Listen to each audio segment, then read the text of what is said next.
Alright, let's have some fun with this. Woo! Hey, alright, I can spin around. Oh, nope, don't do that. Don't do that. Who are you gonna call?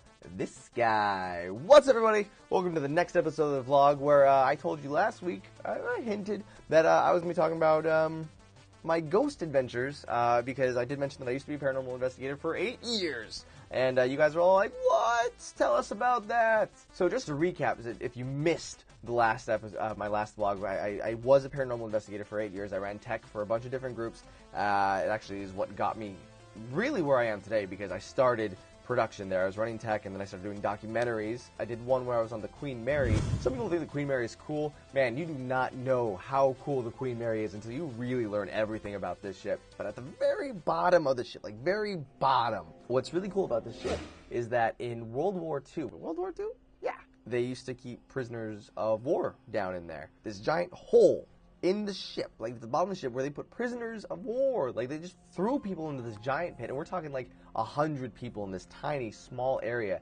and a lot of people died down there. A lot of people died, and it's old ship. It's made out of steel. It just keeps all of that energy inside, and no joke, like when you're down there, like you may have heard of like EVP sessions where you're trying to get an electronic voice phenomena, where you're recording a conversation, and sometimes you'll hear people talking into it that aren't actually talking. Well, when you're down there at the bottom of that ship and you're quiet and you wait long enough, you'll start to actually hear you'll hear voices without needing a voice recorder and a playback. Like we were down there and you just heard people speaking like German, you heard people speaking Japanese, like you heard people speaking around you, and you're floors below everyone else, and it's terrifying. It's creepy, really, but it's so fascinating. It's spooky. Like you just walk in and just immediately goosebumps all over. One of the more well-known ghosts, they named the ghost John Henry, I think. Was that the guy with the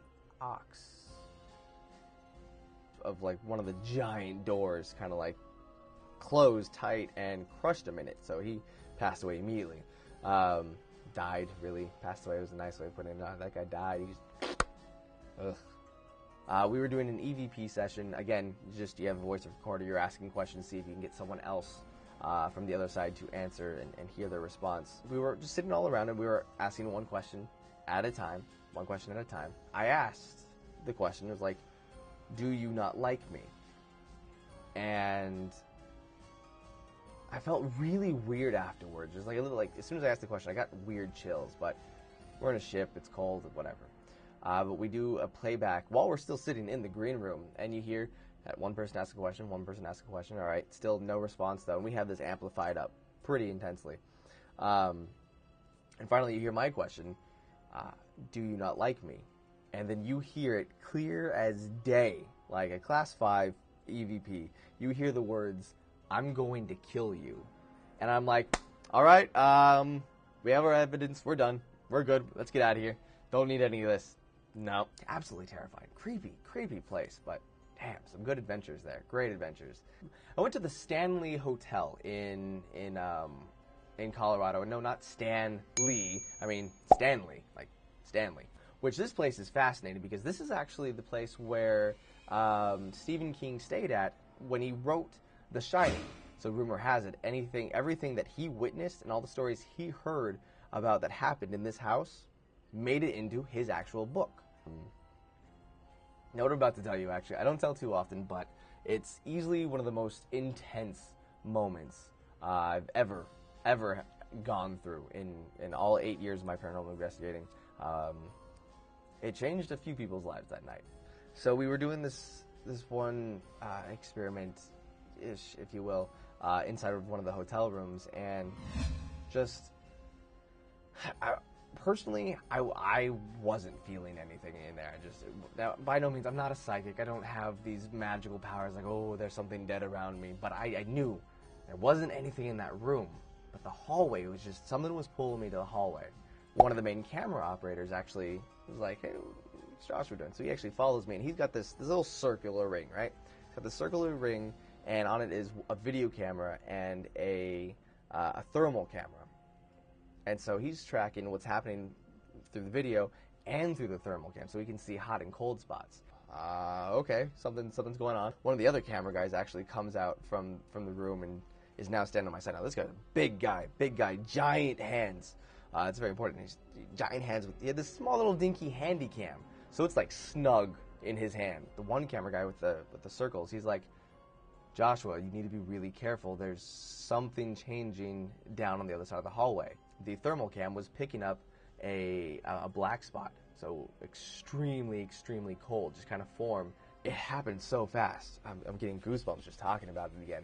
The guy behind me is like, dude, it's moving closer, be careful. And as soon as he said that, the guy that was standing next to me with the handy cam around his hand, I see him in the corner of my hand, the corner of my eye, he just flies, like, he gets, like, pushed, and that camera just goes flying down the hallway. And he's like, no, we gotta get out of here now. He was freaked out. I was a little freaked out, but I'm like, oh my God, this happened. This just happened. Like, something just knocked that guy clear down the hallway. Okay, not clear down the hallway. He flew a few feet, but the camera just went. We looked at the footage again, and just you see it as clear as day. It's just like, you see that manifestation. It just... Man, it was some crazy times. Like, by no means do I don't really condone this. I got out of this field because it was dangerous. It was a very dangerous job, and I was way too young to be in it in the first place. And this house was so messed up. This was literally one of the worst homes we'd ever been to. And, oh man, you kind of come out of the dining room, and there's a little hallway that led into the living room, and there was picture frames. Ugh, I don't like this. 3 of the picture frames started to shake and just dropped. It wasn't just like it fell, it dropped. And like a few of the books came flying off the shelf. I'm like, all right, I don't need to do a base reading. No, there's something messed up here. Like, bad things were going on there. It was absolutely terrifying.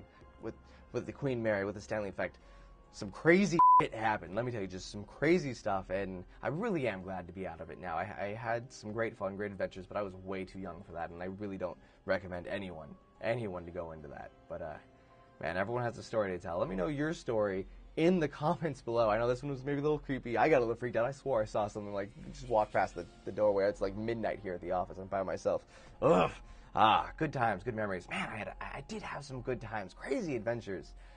But we're done with that now. We're definitely done with that now. Now I make videos for you guys. So thank you so much for watching. If you haven't already, please hit that subscribe button, wherever it might be. I have annotations all over the place. And guys, also, Sohinki's launching his own channel. So be sure to go. I'll put a link for that in the description below and another annotation to go see Sohinki's videos. Alright guys, that's it for the Joven Show here. I love you. Thanks so much for watching. Live out loud. I'll see you next time.